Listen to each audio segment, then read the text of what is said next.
Greetings, travelers, and welcome to another episode of Let's Play Tactics Ogre, the Knight of Lodis.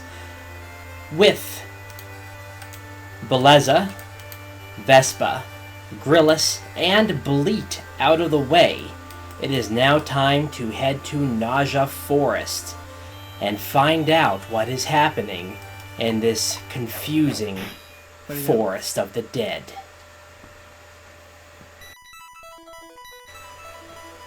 It's been a long time, Alphonse. I guess Commander Lasanti was right. Grevis, you're with Rictor? Tell me, has he gone to meet with the Lord of Vernaculus? Yes, that's right. The commander said that you'd come after him for sure. What's he planning? Has he been in communication with Vernaculus all this time? How am I supposed to know? Listen, Alphonse, you're my enemy now. I don't have time for idle chats. Prepare to die. And this map. Naja has a few unique things going on here, especially when you consider the enemies. But other than that, it's fairly easy to handle. You just need to be ready for just about anything. And now that I have Ufair and Elric in tow, they are going to be coming along in every battle. I, of course, not my mermaid, although she is potentially useful here, which is a bit of a surprise to say. But anyway, yeah, army's filling out with a lot of more permanent members here. So, let's get this party started.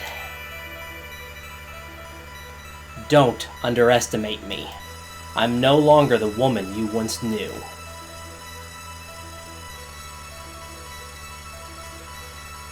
So, Grevis, as you can see, is a siren, and that can be very dangerous, but what makes her especially dangerous is that ability right there, Gnome.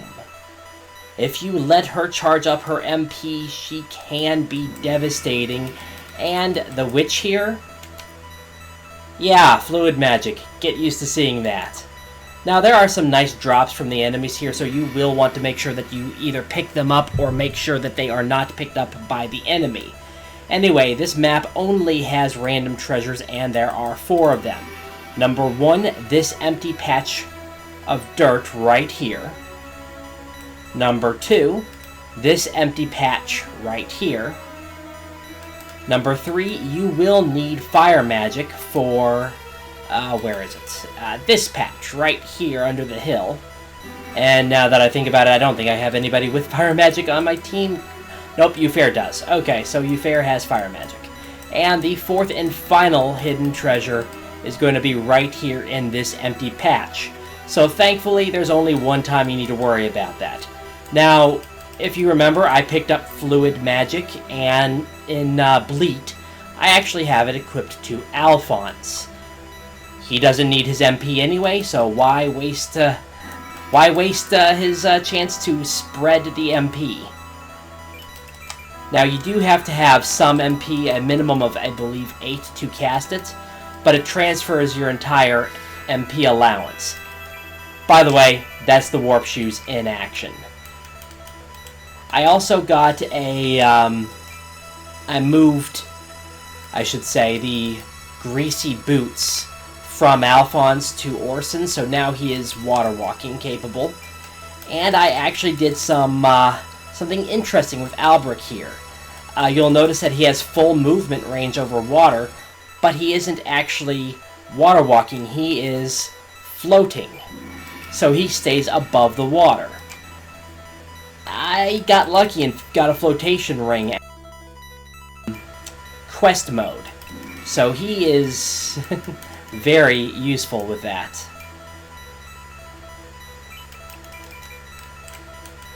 And have Ivana move right here for the first hidden treasure. Halt hammer, okay. Now, one of the things that I'm going to do is make a bit of a risk and go after that witch, because fluid magic is very dangerous. Okay. Oh, actually, ignore that for now. What is the reach of fluid magic? I actually can't remember.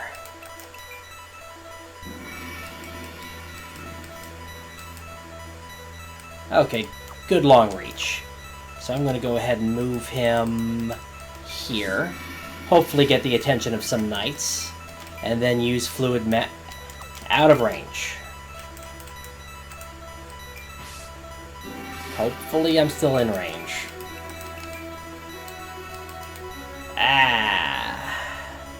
But he can't... Okay, he can move here and be in range. And that's a good spot to be. Yeah, I know, I'm wasting time.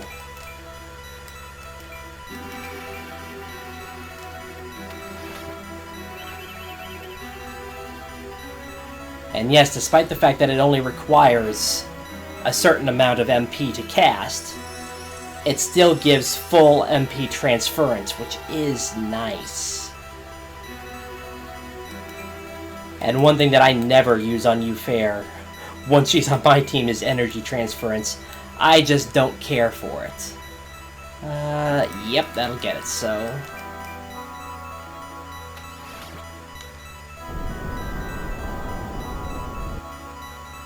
Probably send Orson after that one. Even though he doesn't have Embodiment of Desires. Not such a big deal.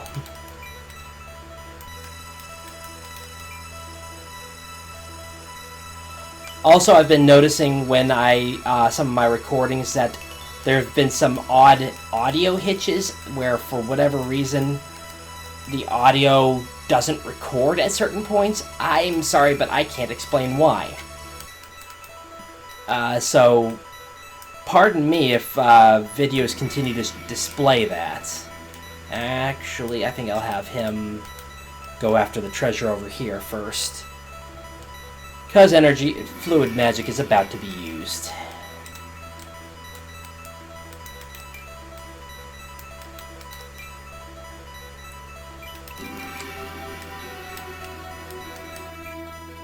Mentioned at some point that there were some emblems that I cannot get. I don't know how I'm going to show them, but I'm going to at least try to explain what they are at some point. Not immediately, though. And enemy turn.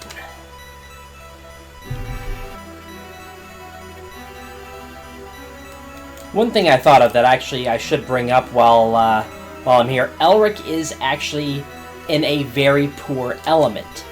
He is water element, despite the fact that Summon Golem down here, and I'll show it, is earth element. You may actually want to use a Mirror of the Gods and change him to an earth element, because he's much more effective that way. Yeah, I'm gonna fluid magic again, this time on... It would help if I get to the right position. Here's fine.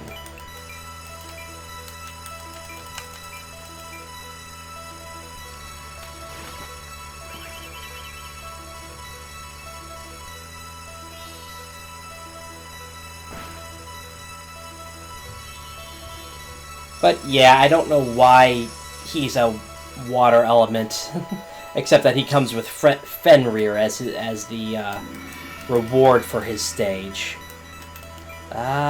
This might be a good position for him. I think you'll be able to hit her. Nope. Oh well. Only wasted one turn.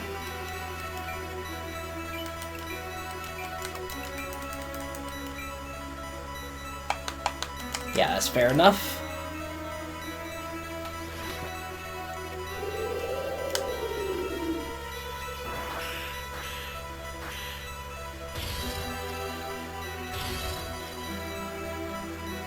Deciding what order to take out foes in this stage is not too terribly difficult. It's just a matter of how you want to go after them. The witch is a top priority. But after that, you probably want to go after the knights. Because they can... Well, the knights and the priest. Because they can cause a lot more hassle than you really need to deal with. No, not a priest, a cleric, actually. Altar of Resurrection, always nice to see those, although I have a pretty good stock of those. And I think... Yeah, she's in range, so I'm going to go ahead and heal the minor amount of damage that Eleanor took.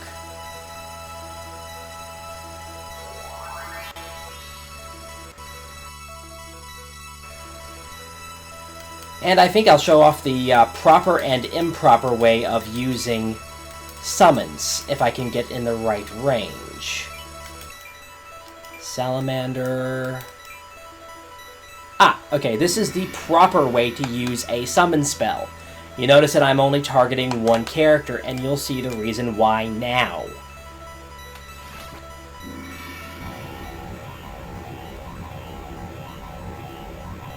Oh, Eufair is so dangerous when she uses this correctly. Now, after I demonstrate these summon spells, I'm not actually going to be leaving them in the video. I'll be cutting them out because, as you can see, this is a long spell, especially with somebody with as high intelligence as Eufair. And with that, you deal a ton of damage. That one spell knocked her down to like 10 or 15% of her HP. Now, the improper way of using a summon ability, and this is how the AI uses it. So we take Fenrir, yeah. Not as improper, but still not a good way of using it. It's dividing the attention between multiple foes. I'm sure you can already tell why this is bad, because Fenrir will always launch up to X number of those little mini dogs, whatever. And it's divided between the two characters, so you don't do nearly as much damage. In fact, if we take a look at these two characters, only half of her damage, because she was actually the focal point, and a little over half of hers. So that's not a good way of using it. It is still somewhat effective if you happen across a good placement of only two enemies. And actually, he doesn't have to do anything. So probably going to hit the knight, actually. But, not a big deal. Yep, I was right. Oh, and a miss.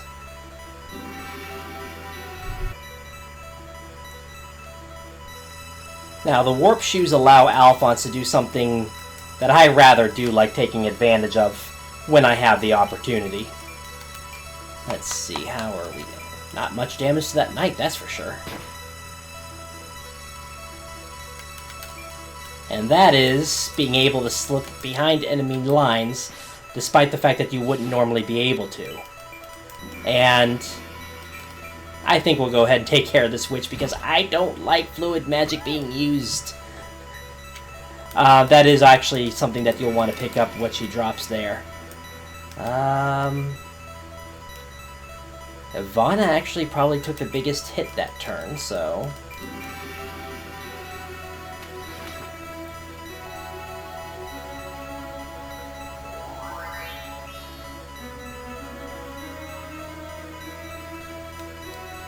Let's see, who is in range to take a...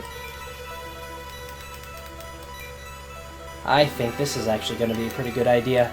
And like I said, I'll just go ahead and cut out the use of Fenrir here. Now, despite the fact that I said that this is generally a bad idea, I'm still going to go ahead and try it.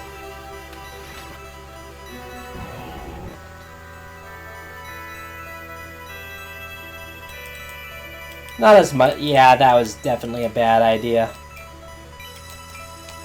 And she doesn't have enough. I'll have her save up then. And now Orson can get to work behind enemy lines as well. He should be able to hit the priest, cleric, whatever she is.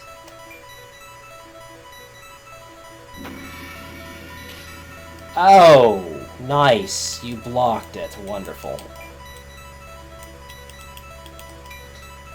Send Raymus over here.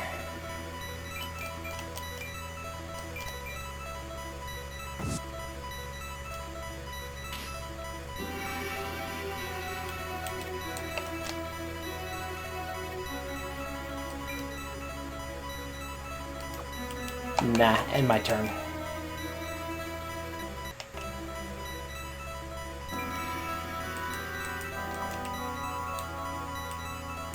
Okay, well, how far will Fluid I just can't remember the range. And, okay, well, yeah, let's go ahead and get her some more magic.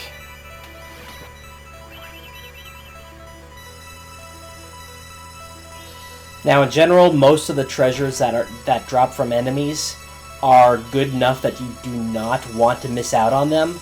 So I'm going to have Raymus go after that treasure behind Alphonse, because I'm pretty sure I don't want to lose it. Now, most treasures, of course, can be won in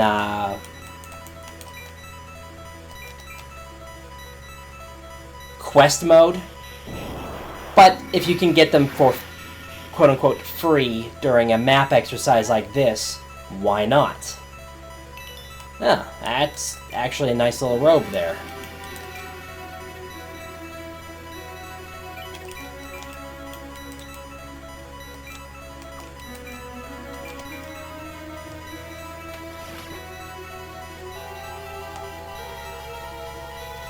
Now, one thing that I do recommend for equipment is look at its stats.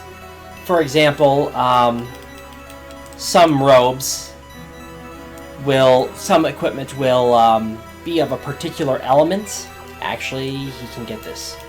Will be of a particular element, and because of sigils that may be interwoven in them, they have resistances to other elements. For example, you might find a I think the robe that I can probably use the robe that I just picked up, because I believe the robe that I just picked up has resistance to fire because of the water sigils that are built into it.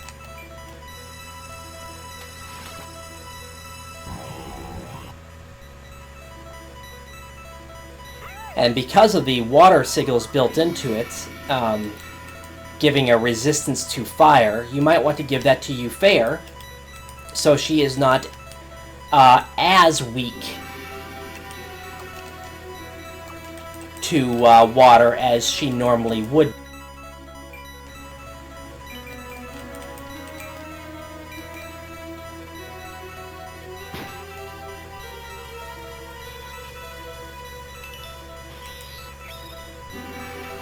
Oh, good. Okay, you're water, so it doesn't much matter.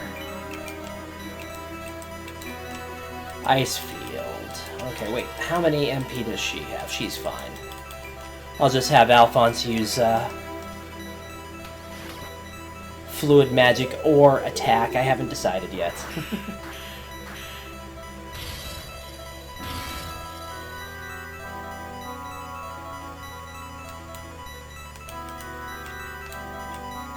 Let's see. Yep, nobody's left to go, so I will have him try with lightning bow again. Yeah, that's going to hit.